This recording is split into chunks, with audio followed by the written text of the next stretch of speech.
The war between Russia and Ukraine has reached a critical dimension, especially these days.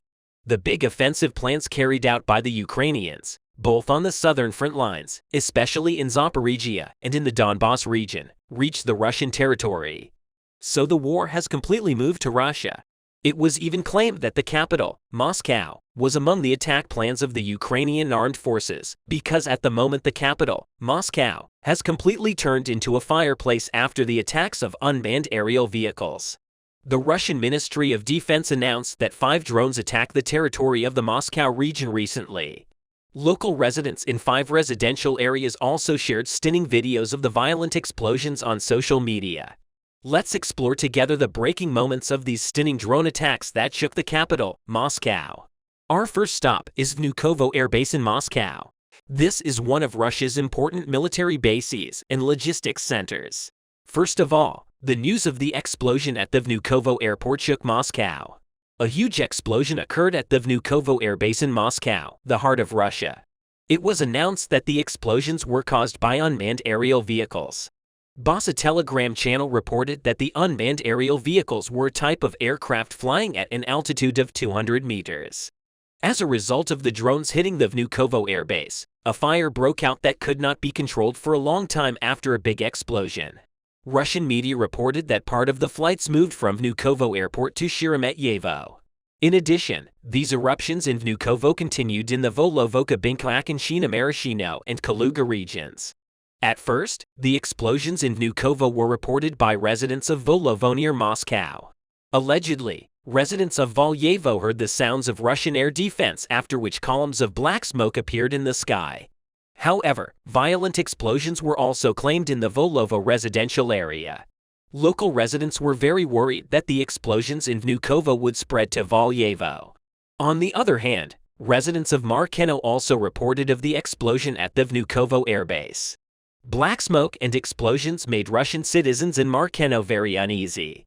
According to them, the smoke was coming from the Vnukovo airport. However, it was claimed that there were violent explosions in the Maraschino region and that security measures were taken in the settlement at the moment. Russian media reported that after the operation of the air defense systems, a total of 2 UAVs were shot down. It was also among the information that one of the UAVs used in the attacks near Moscow hit the Russian military unit in Kabinka. Moscow officials shared few details about the explosions at the Kabinka airbase. After the explosion at the headquarters of the Kabinka military unit, the Russian authorities directly cut off the media connection with this area. Although few details were shared, the huge black smoke that formed in the airspace of this military unit in Kabinka greatly worried the local residents. Remarkable explosion. News also came from Akhensina, a settlement near Vnukovo airport. Images of the explosions here were also published on social media.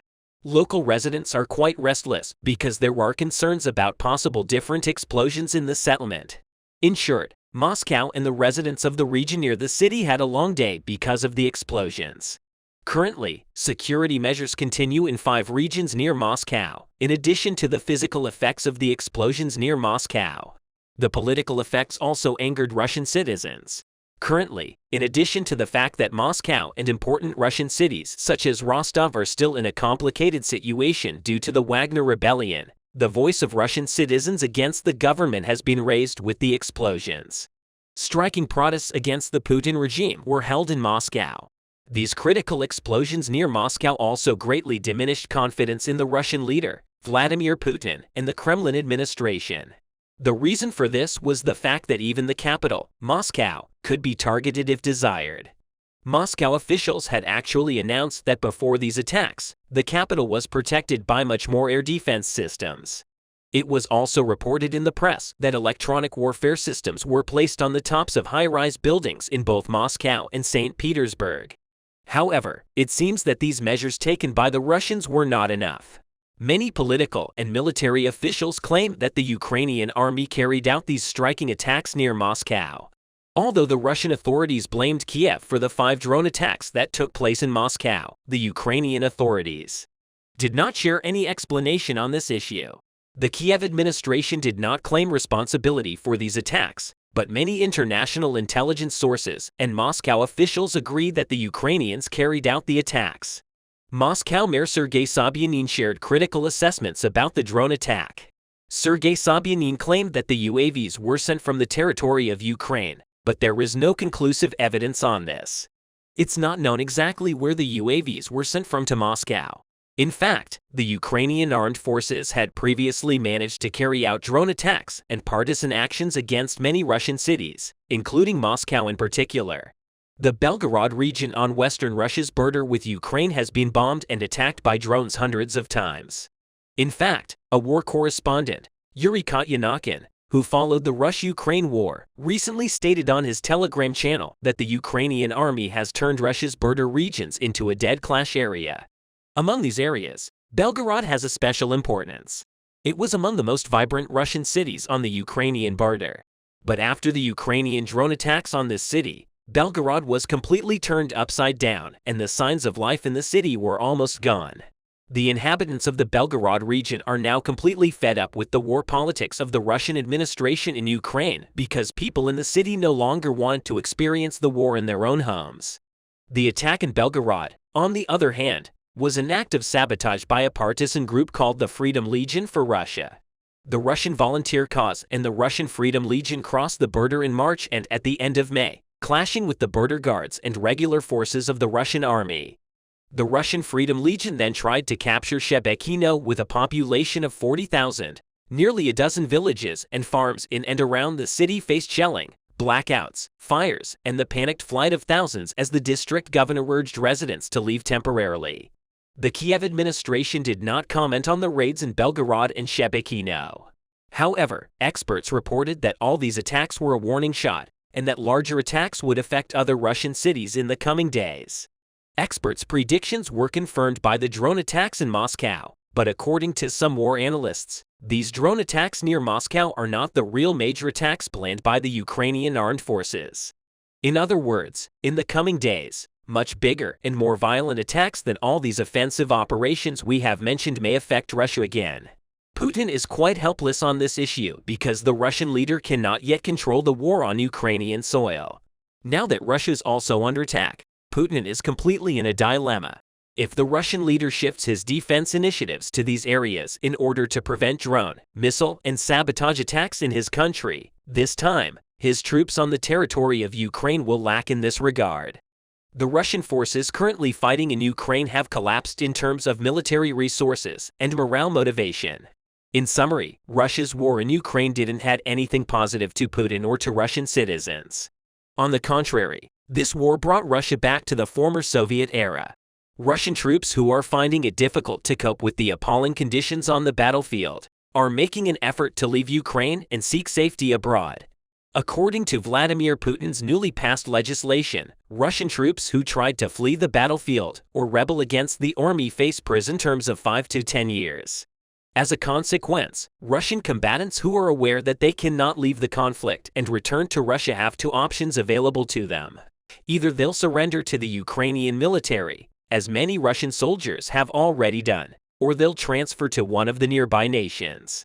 In the past, a sizable number of Russian fighters and leaders in Ukraine have managed to avoid capture. One individual who matches this description is the recent recipient of asylum in Norway, the Russian general Andrei Medvedev. Even though their contract has ended, thousands of individuals, including Medvedev, the Wagner commander, are still unable to leave Ukraine. Medvedev is merely one illustration. The world was shocked by the revelations made by the Russian commander who had sought asylum in Norway and announced that he would testify for the war crimes committed by the Russian army on Ukrainian land. Medvedev made that remark. Wagner, the company's CEO, and Vladimir Putin will be the targets of his utmost efforts to subject them to justice. The fact that even Russian commanders have started to leave territory inside Ukraine has had a significant effect on other Russian soldiers who are fighting there. Soldiers from the Russian base on the Ukrainian border who were engaged in combat left their outposts and made an effort to cross into Belarus. These soldiers have started to appear and declare that they do not wish to engage in combat with Russian troops stationed at the Russian headquarters on the Ukrainian frontier.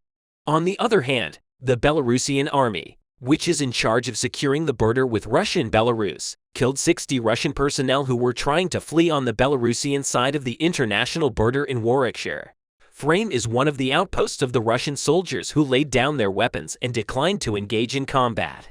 There has been a large battle between Russian soldiers and Wagner soldiers in this outpost, where there are many Russian soldiers stationed over the course of the last few weeks.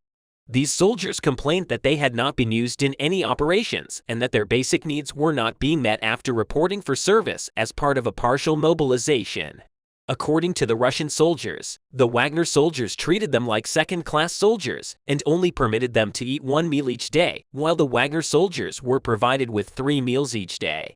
In comparison to the Wagner soldiers, the Russian soldiers were also made to consume less food. According to the allegations, the Wagner troops stole the majority of the supplies that were brought to the headquarters, while the Russian recruits received only what they needed to survive. When the recruits could take it no longer, they confronted the Wagner troops and demanded that they be granted their rights.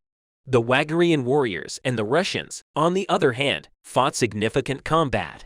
A week or so after this battle was over, Russian forces abandoned their headquarters and tried to cross into Belarusian territory to reach Ukrainian territory. However, 60 Russian soldiers were killed by the Belarusian army because the Russian soldiers disobeyed the order to halt in the dead of night. The Russian troops scaled the barbed wire surrounding the headquarters to make their getaway.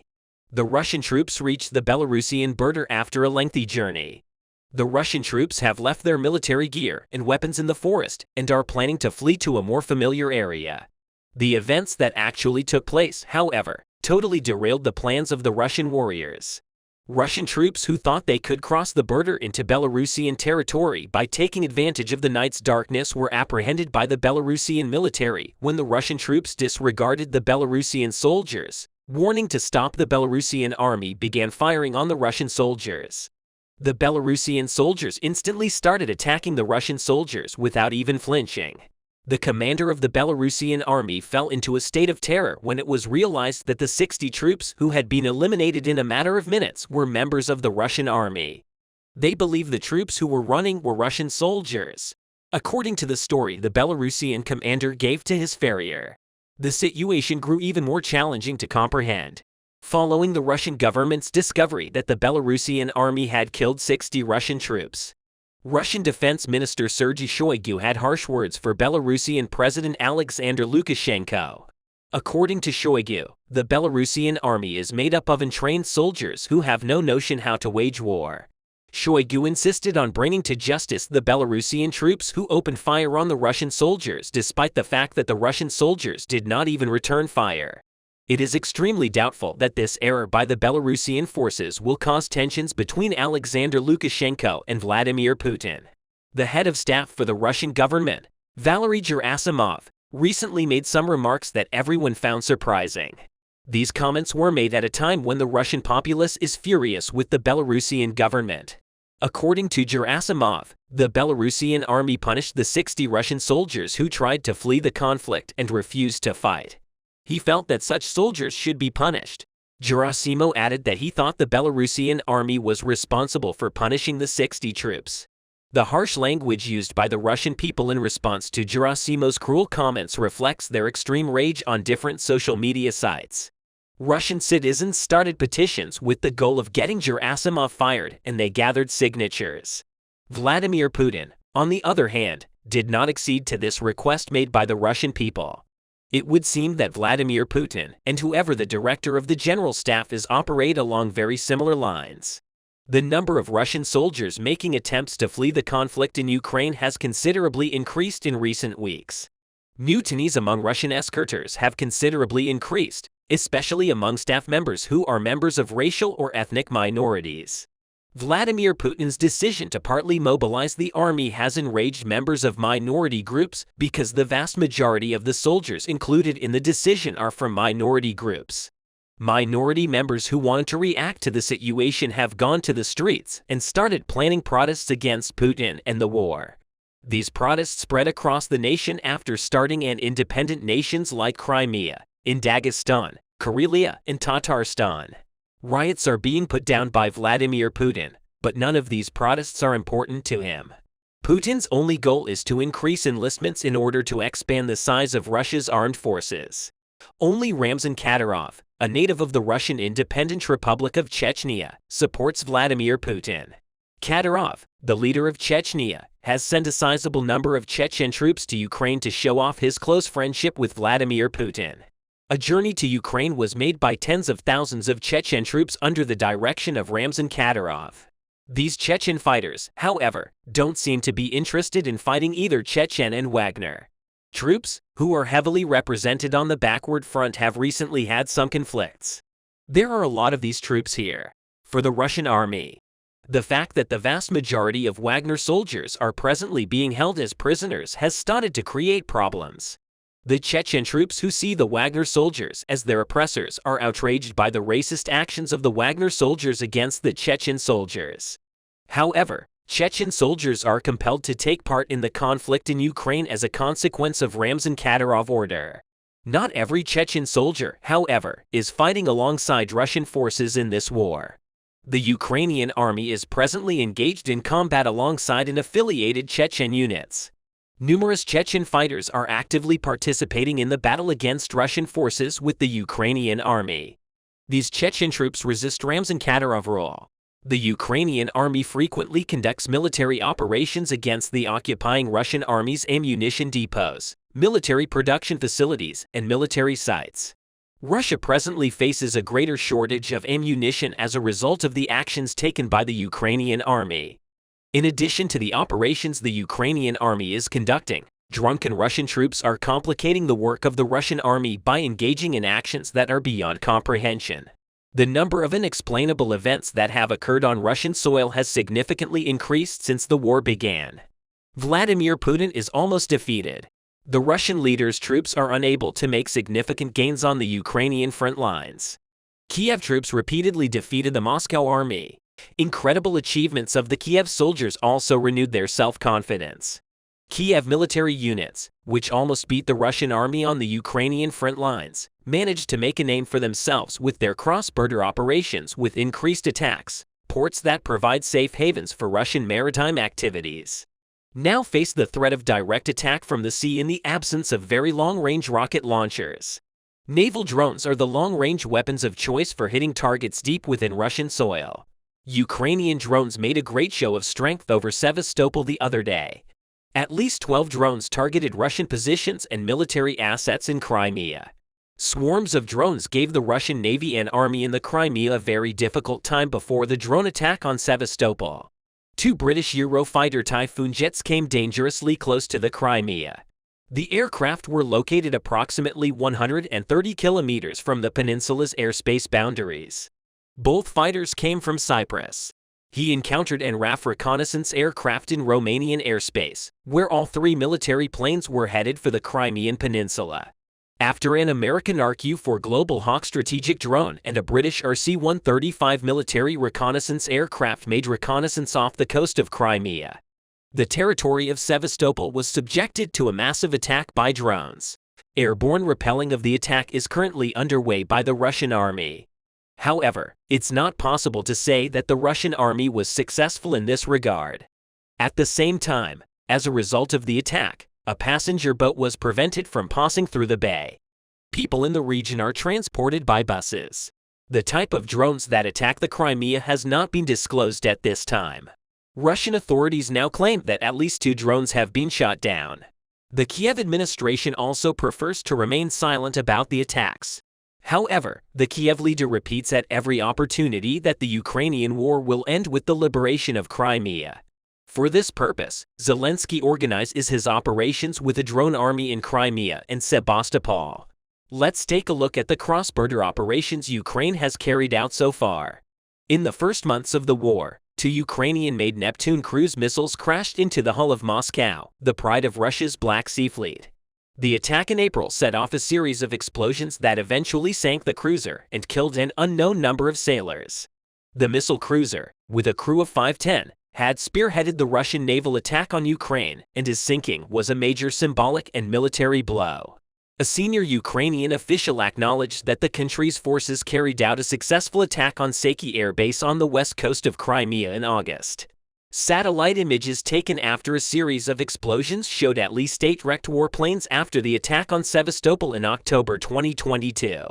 The Russian Navy barely left the port, although Moscow used Navy ships. ships to launch missile strikes in the first months of the occupation. The Russian Navy therefore seemed aware of the dangers of the naval drones that Ukraine was accumulating and operating.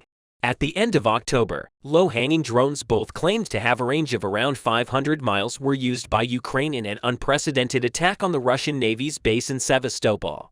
About a month after this attack, Ukrainian drones set off for Sevastopol again. Drones were allegedly about to attack a power station in the Balaklavas district just east of the city. When we look at the attacks, we see that Ukraine has been very successful in cross-border operations. Now let's turn our route to the breaking points within the border of Ukraine. Almost all the Russian army is deployed to Ukraine, but the Russian military shows no signs of making any significant progress. Instead, it faces levels of war, attrition not seen since the First World War more than a century ago. Moscow called in tens of thousands of reservists.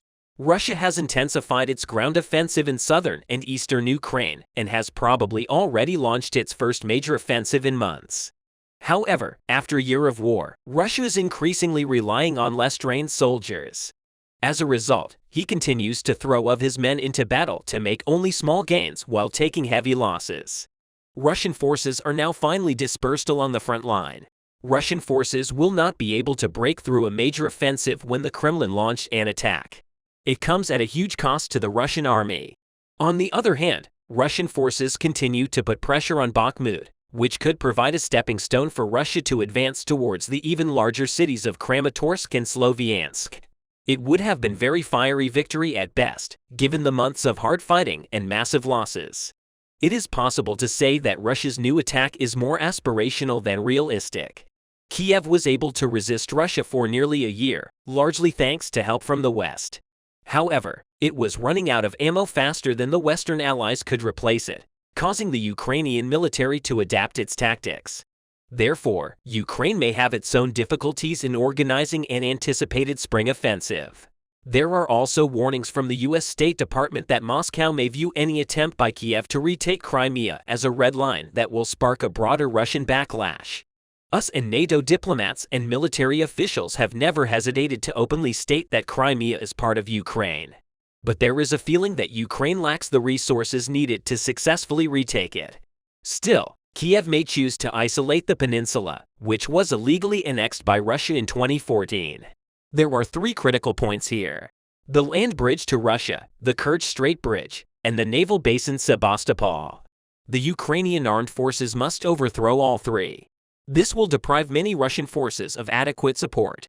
Ukraine will not actually try to invade Crimea, and it will still be a heavy blow to Russia's military efforts. Please do not forget to subscribe to our channel and turn on your notifications to be instantly informed about new videos. Thank you for watching us.